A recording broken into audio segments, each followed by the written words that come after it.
56ஆம் அத்தியாயம். கபிலர் மயக்கம் தெளிந்து எழுந்தபொழுது உதிரன் குடிலில் இல்லை. எப்பொழுதும் உடனிருக்கும் உதிரன் எங்கே போனான் என்று சிந்தித்தபடியே புறப்பட ஆயத்தமானார். பொழுது நண்பகலை கடந்திருந்தது. பாரியின் மாளிகையிலிருந்துதான் அவருக்கு உணவு வருகிறது. செய்தி சொல்லி அனுப்பும் உதிரன் எங்கே போனான் என்பது தெரியாததால் அவ்வழி வந்த வீரனிடம் சொல்லி அனுப்பினார். சிறிது நேரத்தில் உணவு வந்தது. உண்டு முடித்தார். உதிரன் இதுவரை தன்னிடம் சொல்லாமல் போனதில்லையே என எண்ணியபடியே கூத்துக்களம் நோக்கி புறப்பட்டார். கூத்துக்களத்தில் பாட்டாப்பிரையில் எந்நேரமும் பெரியவர்கள் உட்கார்ந்து கதை பேசிக் கொண்டிருப்பார்கள். கதையென்றால் அவை வெறும் கதைகள் அல்ல, எல்லாம் கண்டுபிடிப்புகள். மின்னல் ஒளியில் மலரும் மலர் ஒன்று உள்ளது என்பதை அவர்கள் கபிலரிடம் சொன்னபொழுது அவரால் அதனை கற்பனை செய்யவே முடியவில்லை. அவர்கள் சொன்னார்கள், மின்னல் ஒளிக்க தாழம்பூ மலரும். எப்பொழுதும் அடிவயிற்றில் தொங்கும் குட்டியை கைவிடாத குரங்குகள் இடியோசை கேட்ட கணம் கைவிடும் என்று. குறிஞ்சியின் மக்கள் இயற்கையை அறிந்துள்ள விதம் கணந்தோறும் வியப்பை உருவாக்கக்கூடியது. அவர்கள் புல் பூண்டு, யானை, புலி, பாறை, வேர் என எதை பற்றி பேசினாலும் எல்லாம் தலைமுறை தலைமுறையாக சேகரித்த அறிவின் சேர்மானமாய் இருக்கிறதே என வியந்தபடி உட்கார்ந்திருந்தார் கபிலர். நேற்றைய மயக்கமும் 4 நாள் கிறக்கமும் தெளியும் முன் பாட்டாப்பிரை பெருசுகள் மீண்டும் கிறங்கி மயங்கினர். எங்கே தேக்கனை காணவில்லை என கேட்டார் கபிலர். பாழி நகர் வரை போயுள்ளான், இன்னும் சிறிது நேரத்தில் வந்து விடுவான் என்று சொன்னார் தேக்கனின் வயதொத்த பெரியவர். உடனிருந்த இன்னொருவர் சொன்னார், வழக்கமாக மேல் மாடத்தில் தானே சந்திப்பீர்கள், நீங்கள் அங்கே போங்கள், அவன் வந்ததும் அனுப்பி வைக்கிறோம். பதிலை கேட்ட கபிலர் மறுத்து தலையாட்டியபடி கூறினார், இல்லை, அங்கே போனால் குவளையை கையில் எடுக்காமல் பேச முடிவதில்லை. கையில் எடுத்தால் என்ன பேசினோம் என்பது நினைவில் தங்குவதில்லை. எனவே அவரிடம் கேட்க வேண்டியதை இங்கு கேட்டுவிட்டுத்தான் மேல் மாடம் போவது என்று முடிவோடு வந்துள்ளேன் என்றார். பெரியவர்களுக்கு அவர் சொல்வது சரி என்று பட்டது. சரி, அவரிடம் என்ன கேட்கப் போகிறீர்கள்? செம்மாஞ்சேரலுடன் நடந்த போரின் முடிவு மட்டும்தான் எனக்கு நினைவில் இருக்கிறது. அப்போர் 3 நாட்கள் நடந்ததாக சொன்னார்கள். முதல் 2 நாட்கள் என்ன நடந்தது என்று தெரிய வேண்டும். அது தேக்கனுக்கே தெரியாதே, பின்னெப்படி உங்களுக்கு சொல்லுவான் என்றார் பெரியவர்.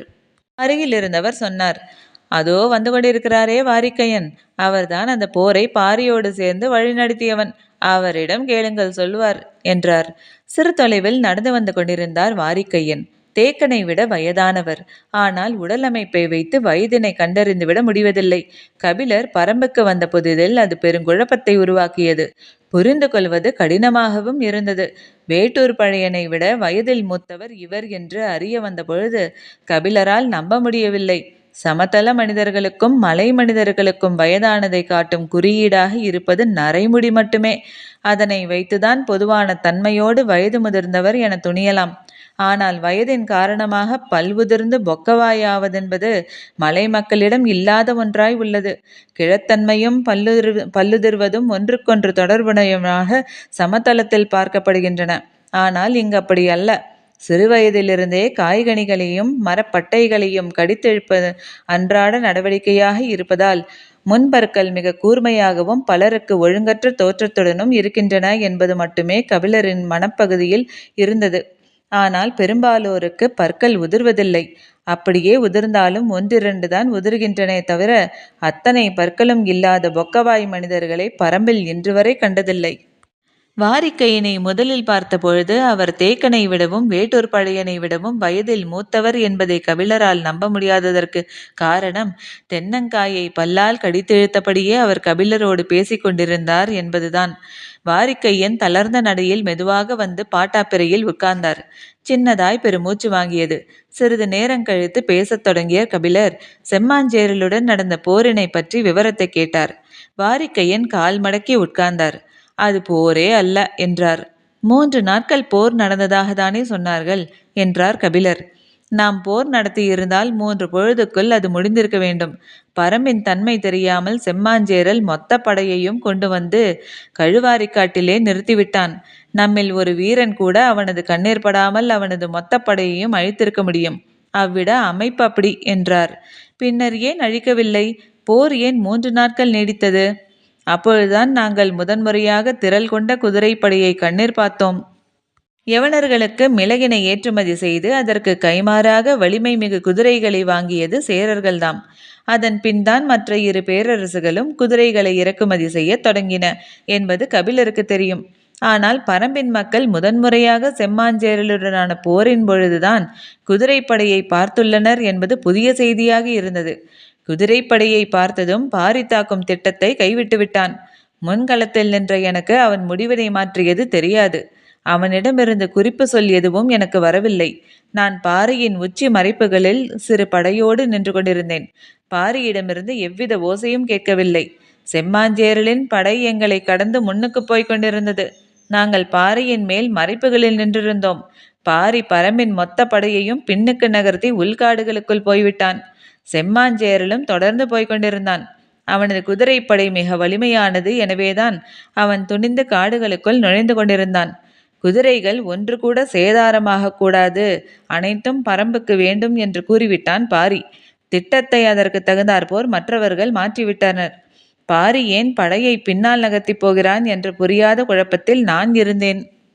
கழுவாரிக்காடு இப்புதிய திட்டத்துக்கு ஏற்ற இடமல்ல. குதிரையின் மீதுள்ள வீரர்களை தாக்கி குதிரையை கைப்பற்றுவதற்கு பொருத்தமான இடம் இடப்புறம் இருந்த சருகுமலை குன்றுதான். எனவே செம்மாஞ்சேரலின் படையை அப்பக்கம் வரவைக்க வேண்டும் என பாரி சிந்தித்துள்ளான். இது எதுவும் எங்களுக்கு தெரியாது. நாங்கள் பாரியின் உச்சி மறைப்பிலே காத்திருந்தோம். திடீரென கூவல் குடியினரின் ஓசை கேட்க தொடங்கியது. அது பின்புறம் ஓடுவதற்கான குறிப்பு சொல்லும் ஓசை. இந்த ஓசை ஏன் கேட்கிறது என்று சிறு தயக்கம் ஏற்பட்டது. ஆனால் போர்க்களத்தில் தயங்குவதற்கெல்லாம் இடமில்லை. சரி என பாறையின் உச்சியிலிருந்து கீழிறங்கி பின்புறம் செல்ல தொடங்கிய போதுதான் செம்மாஞ்சேரலின் வீரர்கள் எங்களை பார்த்தனர். நாங்கள் பின்புறமாக போவது தெரிந்ததும் குதிரைப்படையின் ஒரு பிரிவினை எங்களை நோக்கி ஏவினான் செம்மாஞ்சேரல். குதிரைகள் பாய்ந்து வந்தன. அப்பொழுதுதான் தெரிந்தது குதிரை ஓட்டம் என்றால் என்னவென்று. நாங்கள் உயிர் பிழைப்பதே பெரும் பாடாகிவிட்டது. எப்பக்கம் திரும்பி ஓடினாலும் பாய்ந்து வந்து கொண்டிருக்கின்றனர் சேர வீரர்கள். ஆளுயர ஈட்டியோடு 4 கால் பாய்ச்சலில் வரும் வீரனிடம் எவ்வளவு நேரம் ஓடி தப்பிக்க? பாறையின் மேல் இருந்திருந்தால் அவர்கள் அனைவரையும் ஒரு பொழுதில் அழித்திருப்பேன். ஆனால் தந்தரையில் என்ன செய்ய முடியும்?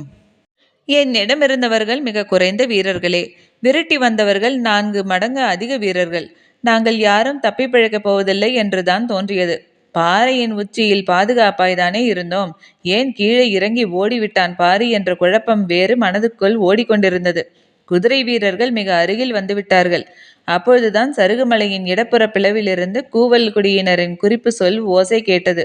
அப்பக்கம் வரச் சொல்வது அறிந்து அதனை நோக்கி முடிந்தவரை வேகம் கொண்டு ஓடினோம். பிளவினை உயிரோடு தாண்ட முடியும் என்ற நம்பிக்கை அடுத்தடுத்த அடியில் குறைந்து கொண்டே வந்தது. எண்ணி பார்க்க முடியாத வேகத்தில் குதிரைகள் வந்து கொண்டிருந்தன. அவை அருகில் வந்துவிட்டதை உணர்ந்த பொழுது நான் உண்ணி தவ்வினேன். அவை என்னை கடந்து தாவி பாய்ந்தன. கன நேரம் எனக்கு எதுவும் புரியவில்லை. சற்று நேரங்கழித்துதான் புரிந்தது. பாய்ந்து செல்லும் குதிரைகளின் மீது வீரர்கள் யாரும் இல்லை. கடவின் இருபுறம் இருந்தும் பரம்பு வீரர்கள் குதிரையின் மீது அமர்ந்திருந்த எதிரிகளை வீழ்த்தி முடித்தனர். சிறிய காயங்கூட இன்றி குதிரைகள் காட்டுக்குள் ஓடிக்கொண்டிருந்தன. 2 நாள்களும் இப்படி வெவ்வேறு உத்திகளை பயன்படுத்தி பெரும்பகுதி குதிரைகளை கைப்பற்றினோம். இனி குதிரைகளை கைப்பற்ற முடியாது என்ற நிலையில்தான் தாக்குதல் போரினை நடத்தினான் பாரி. 3ஆம் நாள் உச்சி பொழுதில் தொடங்கிய போர் மாலைக்குள் முடிவுக்கு வந்தது என்றார் வாரிக்கையன். இத்தனை குதிரைகள் பரம்பில் இருப்பது எப்படி என்பது பரம்புக்கு வந்த நாளிலிருந்து கபிலரின் மனதில் இருந்த கேள்விதான். எதிர்பாராத நேரத்தில் விடை கிடைத்தது.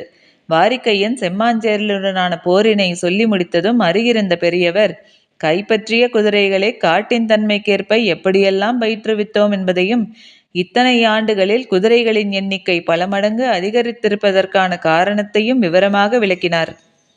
எதிர்பாராத பல செய்திகள் கபிலருக்கு கிடைத்தன. அவர் வாரிக்கையன் சொல்வதை முழுமையாக கேட்டு முடித்தார். நடந்ததை சொல்லி முடிந்த பின் சிறிது நேரத்தில் புதிய கேள்வி ஒன்று மேலெழுந்து வந்தது. தேகன் ஏன் அப்போரில் கலந்து கொள்ளவில்லை? யாரும் இதனை எதிர்பார்க்கவில்லை. கபிலர் போரை அறிந்து கொள்ளும் ஆர்வத்தில்தான் கேட்கிறார் என்றுதான் விளக்கமாக கூறினார்கள். ஆனால் சொல்லப்பட்ட பதிலுக்குள்ளிருந்து தாங்கள் சிந்திக்க விரும்பாத ஒரு கேள்வி மேலெழும் என்று யாரும் நினைக்கவில்லை. அனைவரும் சற்றே அமைதியாயினர். கபிலருக்கு காரணம் புரியவில்லை. வாரிக்கையன் சொல்லட்டும் என்று மற்றவர்கள் காத்திருந்தார்களோ என்றுதான் முதலில் நினைத்தார். ஆனால் வாரிக்கையன் எதுவும் சொல்லப்போவதில்லை என்பது தெரிந்தது. அமைதியே நீடித்தது. உங்களின் வலது கால் நடுவிரல் பிறக்கும்போது இப்படித்தான் சிரித்து மடக்கி இருந்ததா என கேட்டார் எதிரில் இருந்த பெரியவர். அனைவரும் இந்த உண்மையை பகிர்ந்து கொள்ள மறுக்கின்றனர். அதனாலேயே வேறு ஒன்றை பற்றி பேச விருப்பப்பட்டு எனது விரலை பற்றுகின்றனர் என கபிலருக்கு தெரிந்தது. விரலை பற்றி பின்னர் பேசுவோம். தேக்கன் ஏன் போரிலே ஈடுபடவில்லை என மீண்டும் கேட்டார். விரல் பற்றி விளக்கம் கேட்ட பெரியவர்கள் சொன்னார்கள். பூண்டு பானம் கிடைத்து ஊரே மகிழ்ந்திருக்கும் பொழுது அதனை நினைவுபடுத்த வேண்டாமே என்றுதான். சொல்லி வார்த்தையை முடிக்காமல் இழுத்தார். எல்லோர் மனதையும் கவலை கொள்ள செய்யும் கேள்வியாக இது இருக்கும் என கபிலர் எதிர்பார்க்கவில்லை. அப்படியென்றால் வேண்டாம் என்று அவர் முடிவுக்கு போகும்போது வாரிக்கையன் தொடர்ந்தார். காட்டை நாம் ஒருபோதும் அறிந்து கொள்ள முடியாது. இவ்விடம் இந்த பதிலை எதிர்பார்க்கவில்லை கபிலர். இந்த உண்மை நமக்கு தெரியும். ஆனாலும் அவ்வப்போது இயற்கை நமக்கு தாங்க முடியாத துயரத்தை கொடுத்து இவ்வுண்மையை நினைவூட்டி கொண்டே இருக்கிறது என்றார் வாரிக்கையன். கபிலர் சற்றே அதிர்ந்தபடி அவர் சொல்வதை கேட்டார். தேக்கனின் 3 மகன்களும் உயிரோடு இருந்தனர் என்று தொடங்கினார் வாரிக்கையன். தேக்கனுக்கு மகன்கள் இருந்ததையே கேள்விப்பட்டிராத கபிலருக்கு வாரிக்கையன் கூறிய சொற்கள் நெஞ்சில் யானை மிதித்ததைப் போல் இருந்தது. மூத்தவன் இளவயதுக்காரன், மற்ற இருவரும் சிறுவர்கள். வழக்கம்போல் சிறுவர்கள் எவ்வியூரைச் சுற்றி எங்கும் விளையாடி கொண்டு திரிவார்கள். விளையாட்டில் வழிமாறிச் சென்றார்களா அல்லது தெரிந்தே சற்று உள்ளே போய் விளையாடுவோம் என்று போனார்களா என்பது விளங்கவில்லை. சிறுவர்கள் இருவரும் அடுத்த குன்றினை கடந்து கீழ் திசையில் இறங்கி இருக்கிறார்கள். தாகம் எடுத்திருக்கிறது. நீரோடையில் நீர் அருந்திவிட்டு கரையேறி சிறு தொலைவு போயிருக்கிறார்கள். நடுத்தரமான மரம் ஒன்றின் கீழ் இலைப்பார அமர்ந்திருக்கிறார்கள். பொழுது மாலையை கடந்தும் அவர்கள் ஊர் திரும்பவில்லை. நேரமாக ஆக எங்களுக்கு ஐயம் கூட தொடங்கியது. இரவு பந்தமேதி ஆளுக்கு ஒரு புறம் தேடத் தொடங்கினோம். பூச்சிகள், விலங்குகள், பறவைகள், நாகங்கள் என எத்தனை வகைகள் குழந்தைகளுக்கு ஆபத்து வரலாம். ஆனாலும் இருவர் சேர்ந்து போனதால் எப்படியும் வந்து விடுவார்கள் என்ற நம்பிக்கை இருந்தது. இரவு முழுவதும் தேடியும் அவர்களை கண்டறிய முடியவில்லை. மறுநாள் காலை மீண்டும் பல குழுக்களாக பிரிந்து காடுகளுக்குள் போனோம். பொழுது சொல்லி புறப்பட்டு போனோம். தேக்கன் ஒரு குழுவில் போனான். நான் ஒரு குழுவில் போனேன். பாரி ஒரு பக்கம் போனான். முடியன் ஒரு குழுவில் போனான். மறுநாள் நள்ளிரவு சொல்லிய பொழுதுக்கு எல்லா குழுக்களும் எவ்வியூர் திரும்பின. யாராலும் சிறுவர்களை கண்டறிய முடியவில்லை.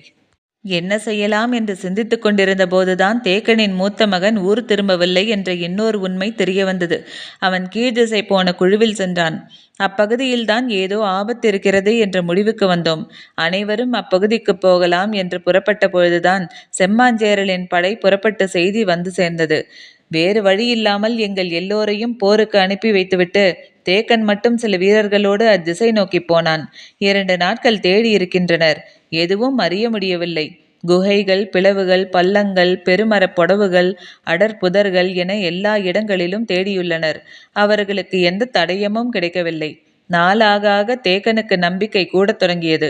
ஒருவேளை அவர்கள் இறந்திருப்பானே, ஆனால் அந்த உடல்களை தின்ன கழுகுகளும் இன்ன பிற பறவைகளும் வட்டமிடத் தொடங்கி இருக்க வேண்டும். சிறுவர்கள் இருவரும் ஒரே நாளில்தான் தொலைந்துள்ளனர். எனவே இந்த 3 குன்றுகளை தாண்டி அவர்கள் போயிருக்க முடியாது. இப்பகுதியில் பறக்கும் பறவைகளை வைத்து நம்மால் எளிதில் கண்டறிந்து விட முடியும். ஆனால் இங்கே ஊனுண்ணும் பறவை எதுவும் தென்படவில்லை. எனவே அவர்கள் இறக்கவில்லை. ஏதோ ஆபத்தில் சிக்கியுள்ளனர் என்று முடிவுக்கு போனான்.